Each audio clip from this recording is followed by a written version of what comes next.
So this is going to be your microbiology course, Bio 235. This course is going to be all online this semester as far as the lecture, and this is going to be the basic format for your lectures. I have this light board. I'll be drawing on this just as I would in the classroom on a whiteboard, except you can kind of see me as I'll do the drawing. This particular video is the first one that's going to introduce you to the course itself, and will stand as a sort of part one of a video syllabus. So there'll be a written syllabus that you'll be able to read, and there'll be two video syllabi. One including this, where I'm explaining the syllabus to you, and the course content, the assignments, and how it's going to be presented. Then there'll be a second one that I'll do in Blackboard. So it'll be a screen capture video that you'll need to look at, and I'll navigate through the course in Blackboard and show you where to find the specific assignments and videos and another work that you have to do during the semester. So first off, what is the course content? So it's microbiology. It's essentially a prokaryotic cell biology course. So we're really talking about, cellular biology.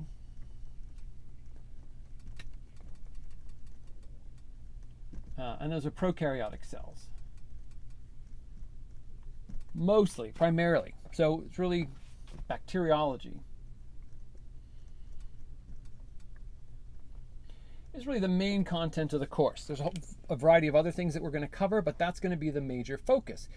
Because it's cell biology, if you've hopefully had cell biology already or covered it in another general biology course, there's going to be a lot of overlap, and there should be, so you can get some of the content a second time, and then we'll go into differences between pro and eukaryotic cells and similarities in the things that they do. Then we'll have a number of unique things that bacteria do in particular. Eventually, we'll talk about disease, but really we'll look at some of the beneficial things that bacteria do for us as part of the human microbiome. So the course content will cover really the structure of the bacterial cell. So sort of say exam one, there's going to be 4 exams in the course. Exam 1 is going to be cell structure. There's going to be some overlap. Cell membranes in bacteria and our cells are very similar in most ways. So some of the transport mechanisms, the structure and everything, the molecules involved. So there'll be hopefully some things that you recognize and remember. Then there's going to be some new things that we're going to go over.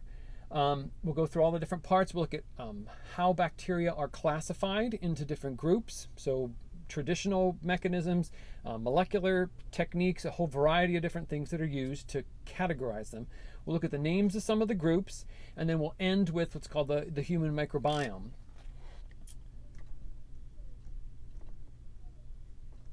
Which is the bacteria that live in and on us and account for a large number of the gene expression that goes on in our bodies is more bacterial than human, actually. And they do many beneficial things for us. People couldn't really live or be very healthy without the bacteria that colonize us. So we're going to focus on that as part of the first exam. All right, in the second exam, we're going to get into metabolism. And that's going to be largely things that you should have already covered with things like glycolysis, pyruvate oxidation, citric acid cycle, electron transport chain. These things all happen in bacteria as well. So we're going to cover those, and we're going to look at unique aspects of bacterial metabolism, things like anaerobic metabolism or a process of fermentation. That's a squeaky one. So fermentation, which is unique to bacteria. And then we'll look at the energy that they're having to process, why they're doing this, largely for cell division. All right, so we'll look at the unique process of cell division in bacteria called binary fission, bacterial growth curves, and things that control bacterial growth, including antibiotics. So it'll be in this exam.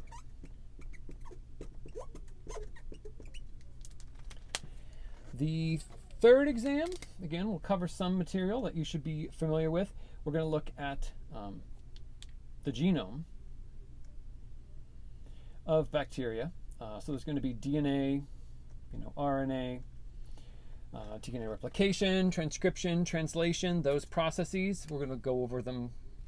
There should be a lot of review, hopefully, for many of you. And that's the thing is with this course. This particular course, as a 200 level course, you would ideally have already had a 100 level biology course and 100 level chemistry course already. Now, depending on what your background is or has been, you may or may not have a very strong background in those areas. All the content you require to learn in the course is going to be provided to you in addition to the content that is the background material as well. So, and for those particular things, if you're very familiar with the topic of glycolysis as a process, you'll see it and you'll say, oh yeah, I remember all those things and this is the level of detail I need to know. I already know that, and you could just move on. If you don't know that, then the information's there and you'll be studying it. So some of you may have to study a few more topics because you just didn't have them before, but all the material will be provided to you for all the exams, or whether it's review or something totally new. So we'll cover that. We'll go into then some unique aspects of gene expression and control and regulation of gene expression in bacteria, operons, so how they can serve their genome, and a variety of things like that. And then finally, as we get into the fourth exam, is where we'll start to branch out a little bit. We'll look at other groups of prokaryotes, the archaea, which will be peppered in throughout the whole semester. They're another group of prokaryotic cells, single-celled organisms that do some very unique things, very similar to the bacteria in many ways, but they were also very different and unique in other ways. And so that's part of the whole semester. You'll be gathering up information on that. And at the end here, we'll kind of go through some of the major groups and categories of them. In addition to that, at the end is where we're going to talk about viruses. We'll talk about bacterial pathogenesis.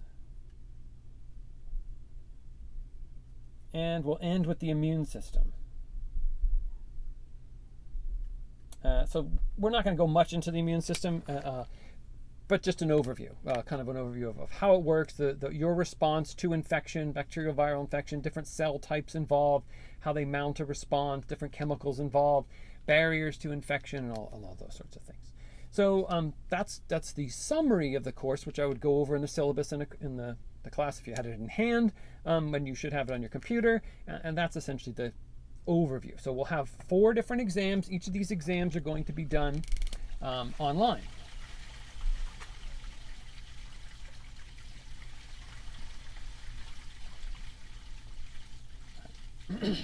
For each exam, there'll be 2 parts. There's going to be a multiple choice part to the exam. So multiple choice. And that will be timed. So you'll have a window of time where the exam becomes available. So I'll say, on this particular Friday, the exam will become available. It'll be available for the next, say, 3 or 4 days. So I'll give you a window of time that's fair, that you can actually access the computer, access the exam itself, find a time that you can be isolated and focus, on taking an exam.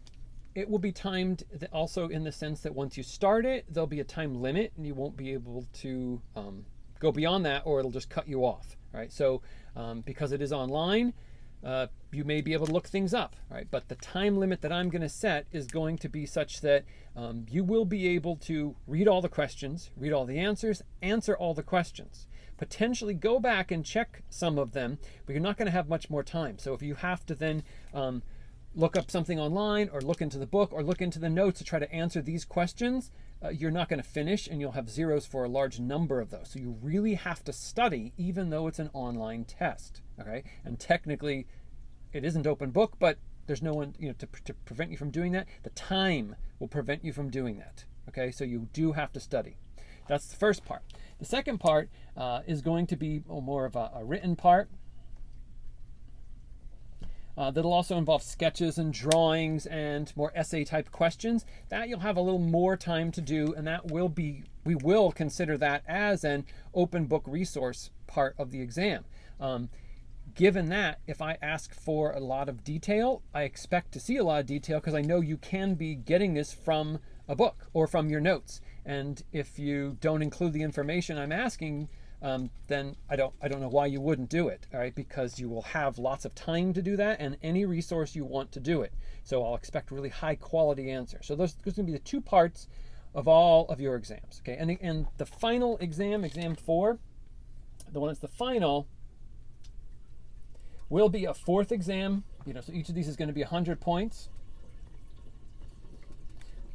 And then the final exam will be a little bit extra. So there'll be the 100 points of the fourth material, plus there'll be 50 points that is cumulative. So the final exam is going to be a little bit longer, essentially, and there'll be a few questions from exam 1, a few from exam 2. You'll see, because I'll have study guides posted, and you'll know what specific things to focus on from each of the previous exams, okay? So that's how your exams are going to work. You'll get more information. I'm going to do videos like this that are reviews for the exams as well. So you'll be able to kind of get all the lectures, all the notes, all the PowerPoints, and then, which I'll be getting to, and then you'll have a review as well, okay? And then you'll be able to do the exam. So that's kind of the overall course content. As far as resources go, what sort of resources do you have? Well, one, you're going to have, my videos. Okay, so the instructor videos.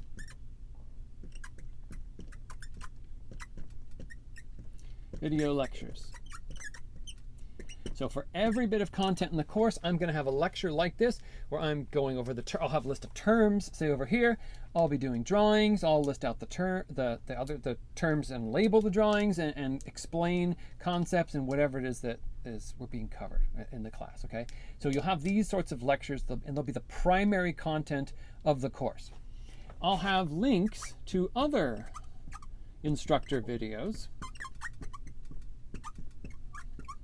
that happen to be related. You may not have these for every single topic, but when I can find videos that are closely related to what we're covering and they're at the level roughly that we're covering in the class, some things are way too high. This course could sometimes be taught at a 300 or a higher level. Sometimes they're much too low. Sometimes they're at a non-biology majors level, all right? And so it's very vague. So I'll try to find ones that are appropriate, and I'll post them as well. So you have my explanations, you'll have someone else's explanations, you'll be able to watch those videos. You'll also have PowerPoints. So those will be static PowerPoints that you can read. The problem with the static PowerPoints is that you're going to be wondering how much of this topic is going to be important versus this topic. On the next slide, is everything exactly equal or is something more important? So in addition to the static PowerPoints, I have yet to create, but will be posting as we go along, voiceover PowerPoints. So I'll be bringing up the PowerPoint on the screen of my computer, and then I'll just be talking. Now, some other instructors are doing this as their live class. So some classes you may have, they're kind of done through a WebEx, and that's what I've seen, at least in the past, that the other instructors are doing. They're essentially just bringing up a PowerPoint on the WebEx screen as everyone meets, and they're just talking through the slides. At the end of that, they then should be recording that as a video and posting it. I'm not requiring you to meet at a specific time for lecture. This is kind of whenever you want, because you're going to have multiple lecture things to kind of go through for as far as content. And you're free to go watch this 2, 3, 4 times. Not this particular video, but you won't want to. But other ones on content multiple times. If you want, you could stop them. You could come back later. You could rewind and go over a part where I talked too fast or you didn't understand what I was saying.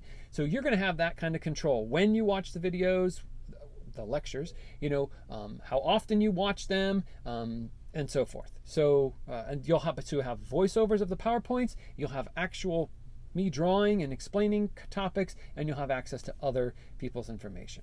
So that's going to be the main resources for the lecture part of the course. In addition to that, I'll give you some guides, some study guides that will have sort of just lists of terms. As far as your reading goes, so I should probably mention that as well. So reading, your book is totally online, and actually I have links to several different books, because the main book we use in the course is OpenStack's microbiology book. So this is, and if you just look this up, actually too, I have links on our website. But if you look up OpenStack's and then microbiology, you will find a textbook. And that is the textbook we're using. Some people have modified it slightly in its appearance on other sites as a different book, but it's the exact same book. It complies with learning outcomes for the American Society for Microbiology for undergraduate micro courses. So it's a pretty good resource, yet I found that it's lacking still in a couple areas. So I have links to a few other books that have really nice coverage of a few of the topics that they don't. So it's all free. It's just I'll have a list of these things kind of like this for every single topic. So I might have, for example, cell wall of bacteria. Then you'll have my video, maybe a Khan Academy video. You'll have the PowerPoint. You'll have my voiceover PowerPoint. And you'll be able to click on these, and you'll have reading, and open that up, and it'll be a book. So that's kind of the way that all the resources are going to be set up in Blackboard by exam. So exam 1, and you'll have all these resources. Exam 2, then you'll have all those resources. Exam 3, you'll have all the resources. That's how it's going to be structured. You'll see this again as I show you in Blackboard with my second video, the second part of it. Assessments. Like I already talked about, you're going to have the exams. You're also going to have quizzes.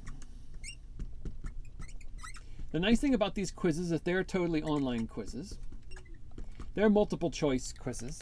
And the format of them and even some of the content of the questions will be similar to these multiple choice exam questions. So it's kind of like a mini preview of what you're going to see in the exam. So you'll typically have about one of these to do every week. There are 10 questions, and you can actually repeat these. So there's not going to be a specific time limit on them. It's just that you're going to have a quiz 1. It covers the first few topics in the course. You'll do it. It's 10 multiple choice questions. So you get 7 out of 10. You messed a few things up. So you go back and look up the answers you got wrong. You can actually go back and redo the quiz. You do the quiz a second time. Now you got 10 out of 10. The grade book's going to give you 8.5. It's going to give you the average of all of your attempts to do the quiz. So you might just stop there, or you could do a third time. So you can repeat all quizzes 3 times that are going to be in our course. And that way it's kind of like studying, homework, assessment, a grade, all sort of combined. If you choose not to do them, they're going to hurt your grade. They're going to be worth more than an exam when you add them all up. They're going to be about 120 points for all these quizzes. So it's really in your benefit to do the quizzes to get the points, and to do the quizzes to familiarize yourself with the questions that are going to be on your exam. So that's kind of going to be there. You're going to have some other assignments. There's going to be some research assignments. There are going to be written assignments. We're going to look some things up in scientific literature. You're going to write some little summaries of articles that you read that are news articles, and then you're going to find some actual peer-reviewed journal articles. I'll have later videos explaining all that, but that's going to be part of your grade as well. That's kind of independent to this, but will overlap with topics in the course. And then there's going to be the lab-related grades. So how is lab going to work? Lab's going to have 3 parts to it. We're going to meet on campus as much as we can during the very first part of the semester. Okay, but the way we're going to meet is broken into small groups. So I'm going to contact you. You should be looking for an email from me. So I'm going to send you an email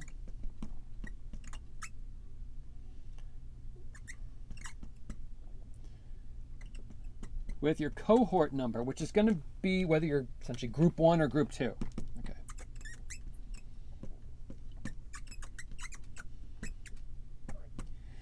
Meaning that half of the class is going to come into campus and meet for lab with me, and then we're going to go through all these different lab techniques. This course has a lot of very specific lab techniques in it that are part of the main outcomes. And if we don't do them, it's very difficult to simulate. So to simulate online by just using your mouse and clicking a pipette and clicking a petri dish and clicking you can get some of the ideas and the concepts of how that sort of works. But if you're ever going to do work in an actual lab, it is not going to be at all comparable to doing it in person. And so I'm going to try to get you those skills as soon as we can, because we may not be able to meet on campus for very long. If anyone becomes ill in the course, then it'll just all end. All right. So, but what we're going to do is, say during the first week, group 1 will come in and do a lab. Group 2 will have an at-home worksheet that goes along with that lab that you'll just be doing by researching things. Group 1 will get that worksheet, and then they'll do it the next week at home when Group 2 comes in. So basically, during the first 2 weeks of the class, there's just going to be one lab. Half the class will do it the first week, half the class will do it the second week. The third week of class, Group 1 will come back in again, and so forth. And that's kind of how we're going to do it. Again, in an email, I'm going to explain to you when exactly you would come in. The time that's scheduled, where you signed up, so the section of the course you signed up for has a lab time. That's the time, and that's the day for both groups, except not everyone's going to come in on the same day at the same time, okay? Group 1 will come in, like I said, during the first week. Group 2 will come in during the second week, but at that scheduled time during the lab. So there's no extra times or anything else or different days of the week. It's the one you signed up for. That's when you would come in. Ideally, we'll meet 4 times if we can to cover the material. And then do a lab assessment. So to do some grading on where I do skill assessment and you can identify some things. There's microscope work that we just can't do at home. Oil immersion can't be done at home.